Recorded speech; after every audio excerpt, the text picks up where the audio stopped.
So now that I finished my Grandmaster climb, I don't have to worry about dropping in group. So I can start playing random decks that I feel like aren't that strong but I want to try. And the first deck that I'll be hitting on this journey, I guess, is going to be Amulet Haven. Partially because that one person in the comments told me that they wanted to see it, but also because I was curious to try it out. So yeah, today we'll be playing some Amulet Haven, so let's look at the deck list we're playing for today first.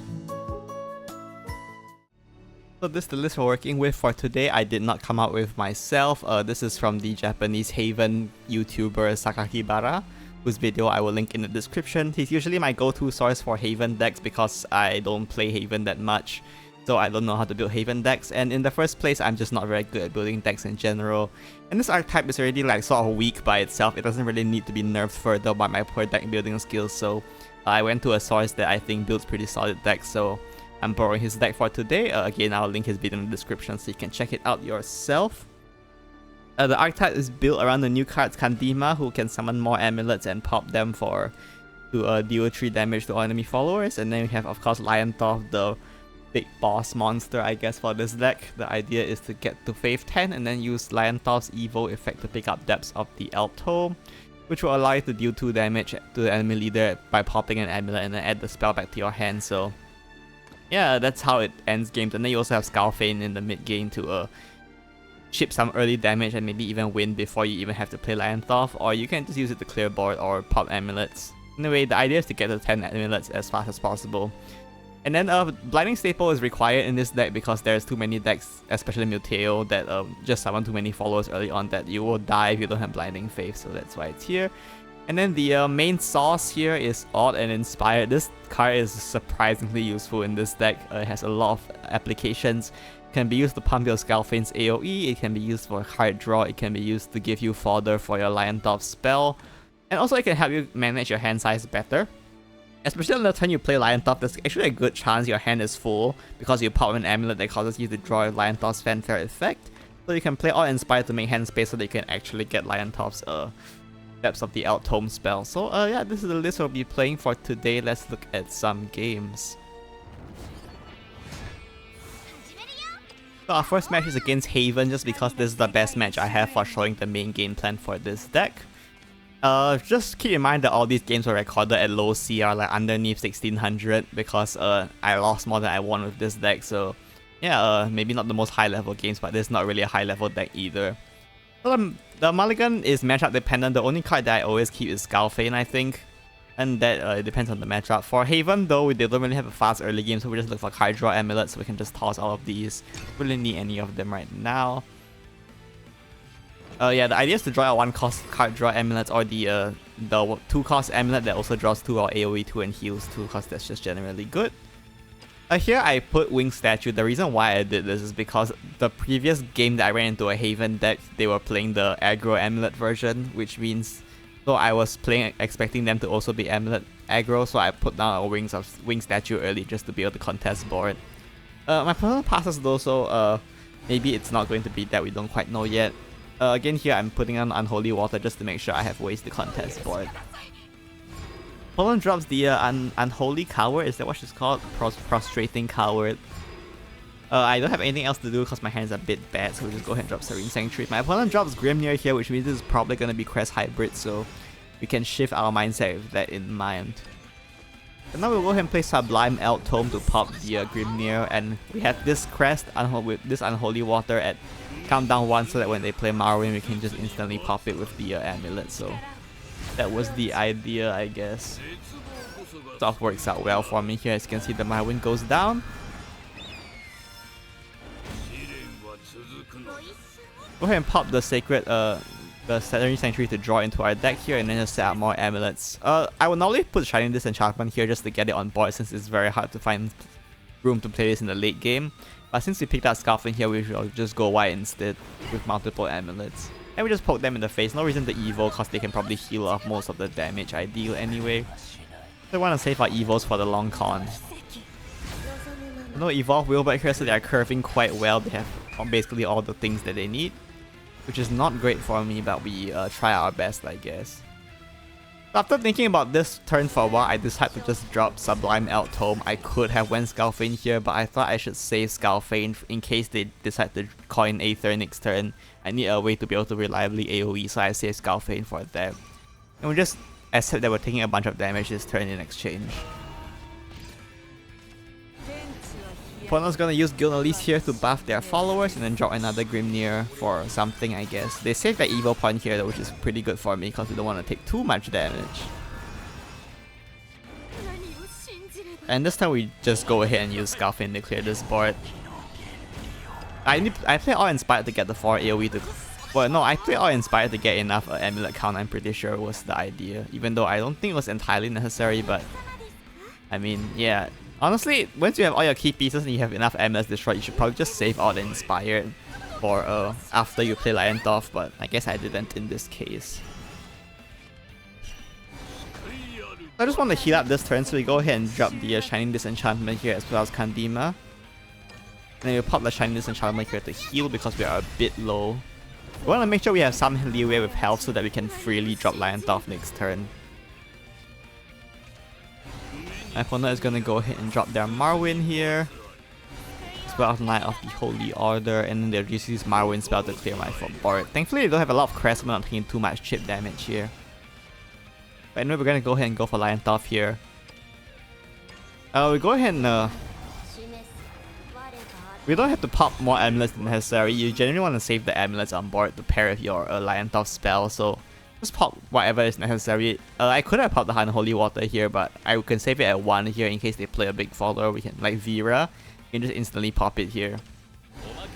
And we go ahead and make sure we draw on Inspired first so that we have hand space to pick up the token spell here. Important play distinction. And then we go ahead and draw on Inspired as well because we can. We as well make hand space to top draw out next card.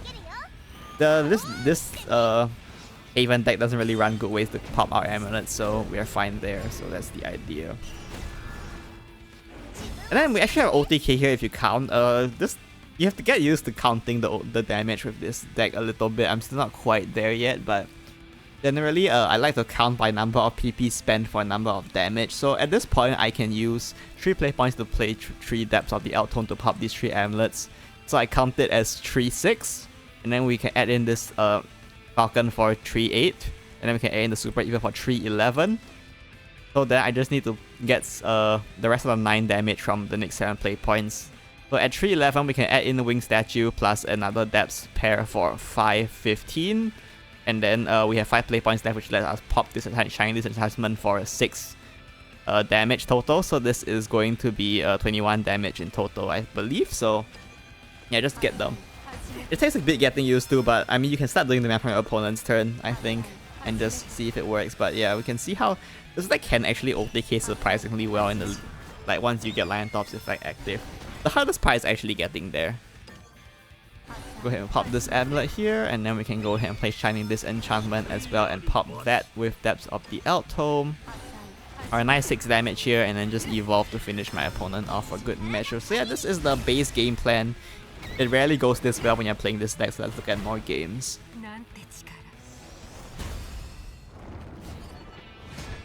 Our next match here is against Sword, and we are going second. Against Sword, we need to find some board clear, so I would look for Blinding Faith if you can. Or actually, the 2-cost AoE Amulet works as well because their white boards don't come that early unless they go for super aggressive. This is assuming it's enhanced. If it's not enhanced, then you have to play differently, I guess, but I'm just expecting it to be enhanced for now. So this matchup is quite winnable, although the board state can be very hard to return and clear if your opponent gets early Majestic Conquest, so that's the one thing to worry about, I guess. I go ahead and coin out Scripture of Salvation. This amulet's countdown is so slow and you can't like advance it in any way, so I just coin it out. Normally going second, you want to save the coin for Skullfane, but 1, I don't see Skullfane in hand. And 2, I don't really think we have the leeway to be greedy and save the coin for Skullfane, so I just go ahead and coin out the Scripture of Salvation to make sure it activates early. Thankfully, my opponent has a pretty slow opener here with no Conquest, which is very good for us. Go ahead and line up amulets here. The important thing when lining up amulets is just to make sure you have board space for your plays next turn. In this case, World of Games is going to pop next turn, so we know we will have board space, so we don't have to worry about filling up here. Opponent drops the Loyal Guard here, which is a bit annoying because we don't have a way to clear it. If you want to play around Loyal Guard a bit better, you could go for Unholy Water earlier, but I guess I didn't. This turn though, I do drop the Unholy Water. The main reason is because this AoE 2 isn't going to be enough to clear Loyal Guard, so I thought I would sap Holy Water so that even if they evolve the Loyal Guard, I could AoE the wide board with Scripture of Salvation here, and then we can finish off Unholy Water to pop the Loyal Guard. We'll go ahead and advance that. For that reason, we go ahead and advance this Amulet's countdown here with its engage ability, and drop Serene Sanctuary just to draw into our deck more. We ideally save Winged Sanctuary for when we actually have lethal, or like go for lethal with Lion Tough, so that is the idea. Opponent plays a bit safe here, they don't spend their evil point. I don't think it matters too much if they did because we clear it in with Unholy Water, so the main problem is that we have taken 2 more damage, which I'm not sure would have been that big of a deal. And then you go ahead and get rid of the Loyal Guard here, and then just start putting more amulets on board, and then we can advance Serene Sanctuary's countdown again to make sure we have board space for our plays next turn. Worst case, we have Kandima to clear board, so there's that. I just want to get down the Prostrating Coward to make sure we have healing available when we need it. Prostrating Coward can be very hard to play for Crystallize in the late game, so we want to crystallize it when we can. Opponent will go ahead and get that Id Meta active. Id Metra, sorry, active. Which is good for them, but thankfully we do top deck Scouting, which is quite good, so we can go ahead and use that to clear board, and then we can turn the tables on them here by evolving with this very big board. Of course, I don't expect them to be unable to clear it, but I expect them to have some trouble with it, so that's the idea, especially since they don't have Majestic Conquest active right now. My opponent will snipe all my low cost no HP followers with the Band of Battle Princesses, and then use Vows to finish off my follower, which is quite unlucky for me, I guess. I could have gotten them to spend an evil point there if they missed their ban on Battle Princesses, but that's fine. So for now, this turn I'm pretty sure I misplay. As you can see, I'm at 9 faith right now. So I think the correct play was to make sure we go for Kandima here and just pop 1 amulet so that next time we can drop Lion Top for sure with our coin. Mainly because Sword can go wide at 8, especially if they have Noel. And if they go wide with Noel, then it's very hard for me to drop Lion Top and pop an amulet at the same time. So I think the safest play would have just been the Super Evil Kandima here and just pop an amulet to make sure we have 10 faith next turn. But oh well, bit of a misplay on my part, I guess. But now go ahead and play the Enhanced area here as well as Zeta base. So no Lord Noel, which is fairly fortunate for me, I guess. I do end up going Kandima here anyway, so I think even if they went for Noel, I probably could have cleared this. Still trying to disenchantment here since we have leeway to do so, but we don't quite need its effect right now because we can clear this board and heal out of Albert range with the Scriptural Salvation, so we just go ahead and use that. And then we can save this Shining Disenchantment to pair with Kandima, or not Kandima, to pair Lion Top next turn is the idea.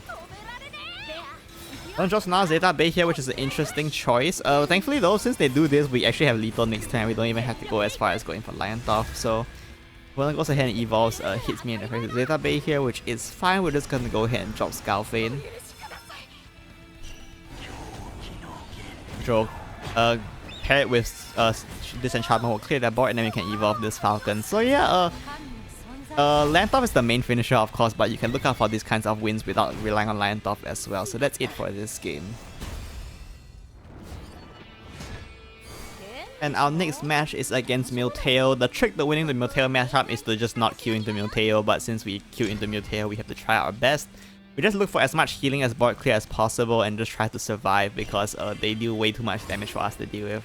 I would say this is a pretty bad matchup, but you know, we can try our best. Here you just go ahead and coin out Scriptural Salvation. The game same idea as earlier, we don't have leeway to save this coin for Scalfane, so we just need to get this Scriptural Salvation on board to heal as soon as possible.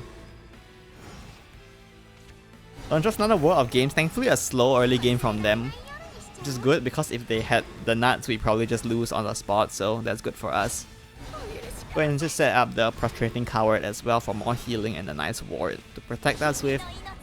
Opponent drops the Cultivator of Malice here, as well as Winged Servants.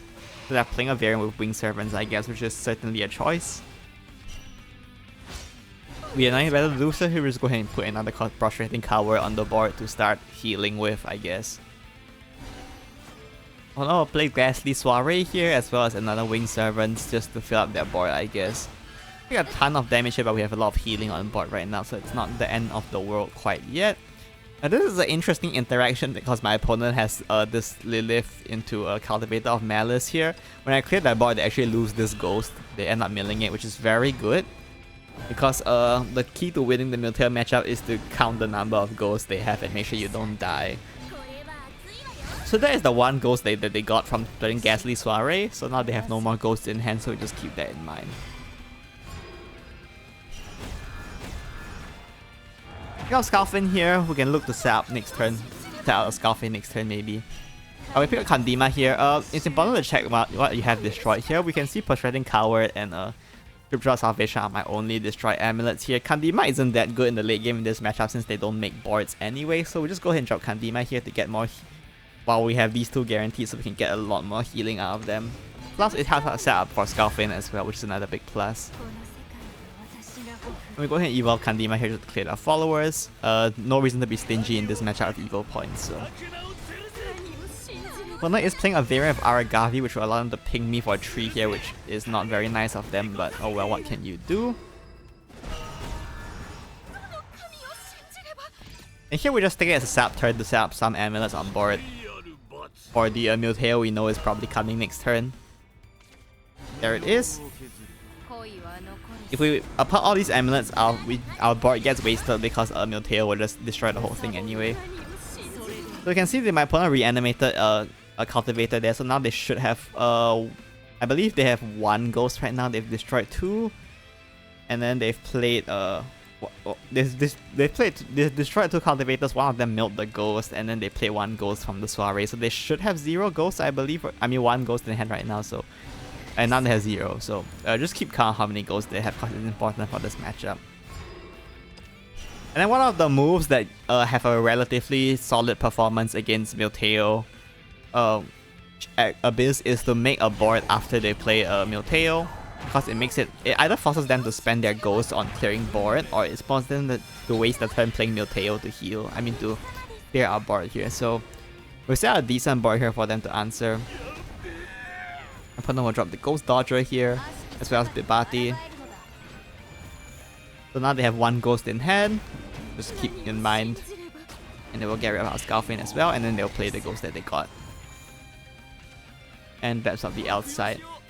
Another important thing to pay attention to in this matchup is just to make sure that you have more health than your opponent, because it turns off Tyrannical Fist.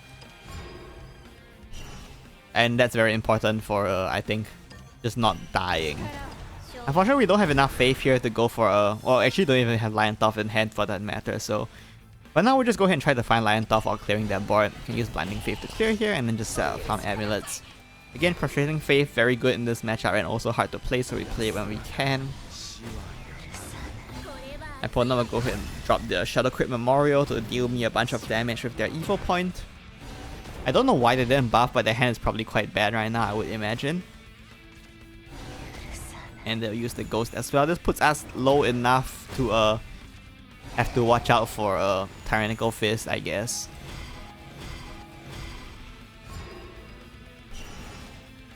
I'm gonna try this enchantment here, which is nice. We can go ahead and use that with full power Scarfin as well. The reason why we go full power is to put them as low as possible. Against Abyss, if you put them down to 2 or less health, it turns off their ability to play more than 1 copy of the Medusa spell that I can't remember the name of, the 2-cost gold spell, basically Razor Claw. So basically the idea is to turn off as many of the damage dealing options as possible. So right now my opponent is unable to play Tyrannical Fist or Rage of the Serpent, that's why it's called. Because they will die if they do, so that is the idea. I'll play another Ghost Dodger here. And there you have a bat, or they had the bats from the beginning, which they will use to heal up. This lets them play 2 copies of Rage of the Serpent at max, but we should be able to survive even with that, so we're not too worried yet. And they will drop the Rotting Zombie here. Unfortunately, still no Lion Top here, so we just want to make sure we stay safe. So we play Salifa to heal as well as Evo to clear this zombie, because we don't want to take 4 to the face. And here I made a bit of a risky play. I could play Blinding Faith here, but that loses my only board clear as well as my only source of card draw, so I decided to be a bit risky here, and we go ahead and use Odd and Inspired. What this does though is that it it denies them a trade target for trading Cultivator of Malice or Ghost Dodger into to get more ghosts. Also prevents them from draining with bats if they have those, so that's why I got rid of the Salifa there. And also to draw into our deck, of course. Thankfully we pick up Lion Thoth here, so we can look for that next turn. I'm gonna go ahead and use Shadow Crit here to deal some damage to me. And Monster Literature as well, just I guess to pressure me on board. And then we go ahead and just use Lion Thoth to clear this board, as well as heal up to make sure we don't die. And again, we maintain as many amulets on board as possible. We just pop the scriptures to heal because we want the healing, but the rest of the amulets here we can save for after we have Lion Thoth's amulet. We can play Serene Sanctuary and then just evolve the Lion Thoth here. It's a good habit to play an amulet if you can before getting the spell. And my opponent just concedes here. So those are all the games I have for you today. Hopefully it gave you some idea of how this deck works. Unfortunately, this archetype just isn't very good right now, so if you want to play it, craft it at your own risk. Because both Lion Thoth and Kandima just aren't good crafts at the moment. Maybe if they buff it the deck at some point, but for now I would say to hold off unless you really want to play this archetype or you're just swimming in Vows and have nothing better to do. But otherwise, it's actually a pretty fun deck if you just ignore the fact that you lose more than half the time, because there's a lot of interesting decision making to do in this deck, like which amulets to play and when, whether to set up for Skullfane, or whether to just focus on popping as many amulets as possible, as well as some probability adjustment based on Kandima's fanfare here to summon random amulets. So yeah, I would say that it's a pretty fun deck that I enjoyed more than I expected to. Usually when I play like decks that aren't good, I just don't have that much fun because I lose a lot, which I mean I guess is pretty obvious maybe, but in this case I actually had some fun with it. So yeah, that's it for today. See you next time. Bye bye.